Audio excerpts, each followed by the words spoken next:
ಅಕ್ಕ ತಮ್ಮ ಇಬ್ಬರೂ ಗ್ರಾಮದಲ್ಲಿ ಇದ್ದಿದ್ದವರು.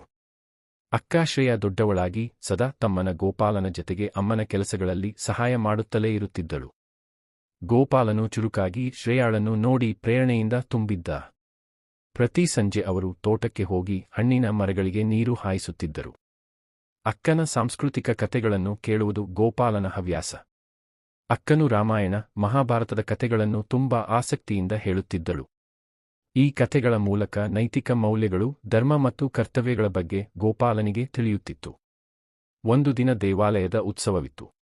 ಶ್ರೇಯಾ ತನ್ನ ಕೈಯಿಂದ ಗೋಪಾಲನಿಗೆ ಧೋತಿ ಹಾಕಿ ಕೊಟ್ಟಳು. ತಾನು ಸೀರೆ ಧರಿಸಿ ಸಂತೆಗೂ ಹೋಗಿದ್ದಳು. ಅವರು ಪಟಾಕಿ, ಹೂವು, ತಂಬಿಟ್ಟು ಎಲ್ಲವೂ ತಂದರು. ಅಕ್ಕ ತನ್ನನಿಗೆ ತಮ್ಮ ಸಂಸ್ಕೃತಿಯ ಅರ್ಥ ಎಲ್ಲವನ್ನೂ ಮನಸ್ಸಿಂದ ತಿಳಿಯಬೇಕು ಎಂದಳು. ಈ ರೀತಿಯಾಗಿ ಅಕ್ಕ ತಮ್ಮನಿಗೆ ಶಿಕ್ಷಣ, ಸಂಸ್ಕೃತಿ ಮತ್ತು ಕೌಟುಂಬಿಕ ಮೌಲ್ಯಗಳನ್ನು ಬೆಳೆಸಿದಳು.